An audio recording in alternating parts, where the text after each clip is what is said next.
Hello everybody, happy Monday and welcome back to another video. Today we're talking about the classic force. Now everybody should know to force a card, okay? But we don't want to do it in the worst way possible, right? Doing weird slip cuts or please say stop anywhere. Remember the card? Okay, we've all seen it done and it's just really bad. It doesn't feel natural and ultimately it doesn't feel like a free choice, okay? Let's be honest. How many here do the classic force? Raise of hands. I want to see hands. Okay, about half the people watching here probably do the classic force, and maybe even less than half. Based off all the lectures that I've done, I've asked people how many do the classic force, and about half the people raised their hand. And I realized what's the reason that people do not do the classic force is because there's a lot of problems with it, okay? It's not 100%, and it feels a lot like a force, okay, if you do it wrong. How many times have you seen this? Please pick a card, and then you shove the cards into people's hands, and almost by knocking them out, you're really trying to make them pick a card. I think one time I actually hit a lady in her face, probably chipped a tooth, trying a classic force card, and I didn't even get it. So with that being said, I went back home and I wrote down the problems that I had with the classic force, and I realized if I have these problems, hopefully other people might have these problems, and it's sort of the mentality that I do with all of my tutorials, right? Whether it be a pass or a palm or that kind of stuff.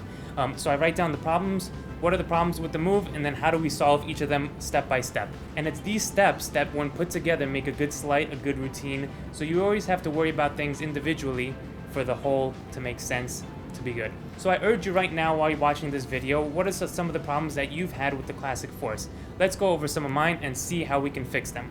So here are my problems that I used to have with the classic force. The first thing is I always hated the motion of going from me to you and pushing the cards into people's hands, okay? That sort of feels very forced and you feel almost violated, okay?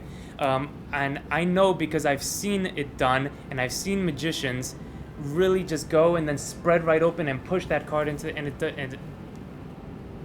no, okay, cut it right there. We're never gonna do that. What we're going to do is instead of from me to you, I'm gonna go from up to down, okay? And we'll talk about that after we go over the other steps. You'll see how that makes sense putting it all together. So from up to down the motion is going to be, okay? So just keep that in mind.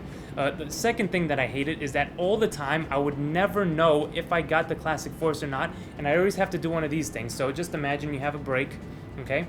And you go and please pick a card, any card, and they take a card, okay, whatever it is, let's put that card down, and then as you come back from the spectator, you gotta do one of these weird things of, right? Have you ever had that happen? Because I always do that. I always used to do that. They take a card and I go, did I get it? Right? To see if the force card is one of these to the bottom or top card, right? I didn't like that at all. I felt pretty dumb doing it. So we're gonna eliminate that as well. And that's because we don't see the card that we force. We have the break and then our pinky comes out and then you lose track of it, okay? And by eliminating that, we're gonna add a step.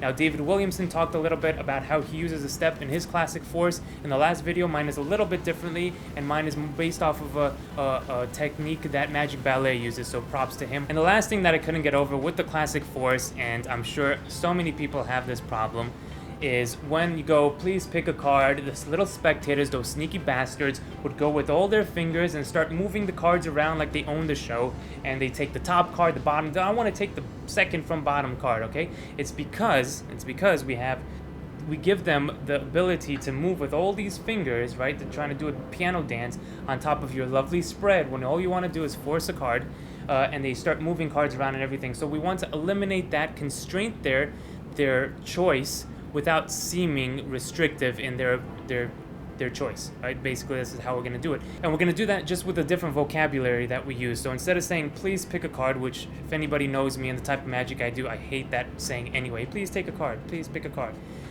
So I'm going to do this when I do have to classic force a card. One finger, please. And I say that to the audience. One finger, please. And they mimic you. They do this. And now they're going to come down and touch the back of one card, okay? So the full line is one finger, please. They do that. You're going to go, please touch the back of a card. All right, so that what's going to happen is you're going to have the spectator come down and touch the back of a card instead of using all the fingers, okay? So putting all those things together, we're going to actually look at the technique right now and how to do the classic force, hopefully a little bit better. Okay, so let's say we want to force the top card. One thing that you want to keep in mind is don't kick cut and then force right away, okay? because that's a telltale sign, especially when holding a brake, that you did something funny. Because look, right? And this shows maybe over 50% of people that I've seen do the classic force, this shows, okay? And obviously we don't want that to show. So I like to do this. Card is on top, I kick cut, and I'm gonna do maybe about a third of the deck, then another third, and then a few other ones.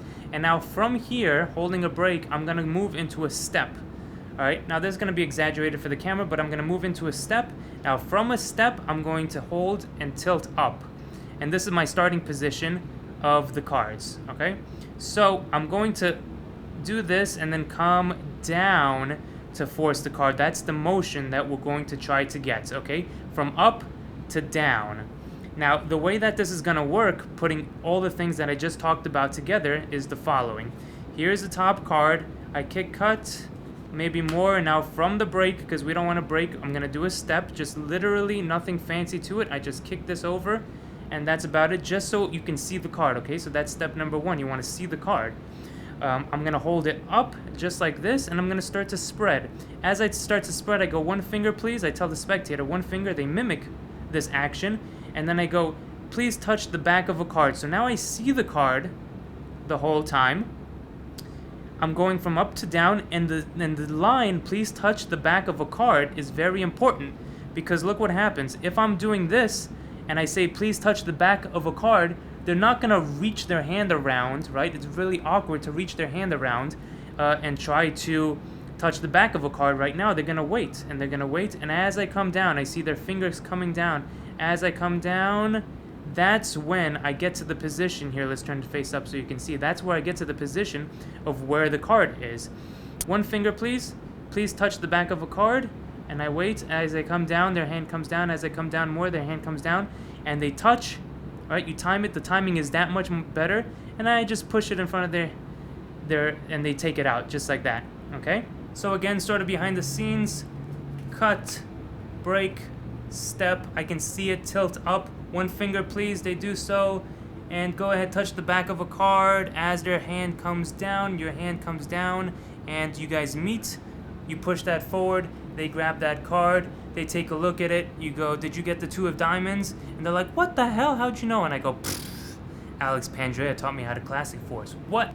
Okay, so those were my problems and fixes for the classic force. I hope they helped you out. Please put down in the comments below if they did help you out or your own problems with it. Alright, this is a community that we can share ideas and tips and tricks, and I'd love to help. So if you put down in the comments, hey Alex, I have trouble with this, maybe your fellow peers or myself can help you out with your problems. So with all that being said, a final tip that I want to share is that, and this is something that David said, and he's absolutely right in the last video, about doing the classic force every time you force a card. I can't stress that enough, is that practice, obviously, it doesn't make perfect, but especially in this case, it gets you from me at least, it got me from a 1 in 10 or 2 in 10 probability of me getting the classic force and forcing the card on the spectator to a probably right now an 8 or 9 out of 10 to do it and to get the classic force every single time, okay?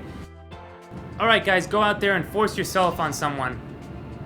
I mean, force a card on someone. If you got something out of this video, please hit that like button below, subscribe if you haven't already, and share it with your friends if you can. I'm gonna leave you guys today with how the classic force should never ever be done. Keep that in mind, and I'll see you guys next time. Please pick a card, anyone that you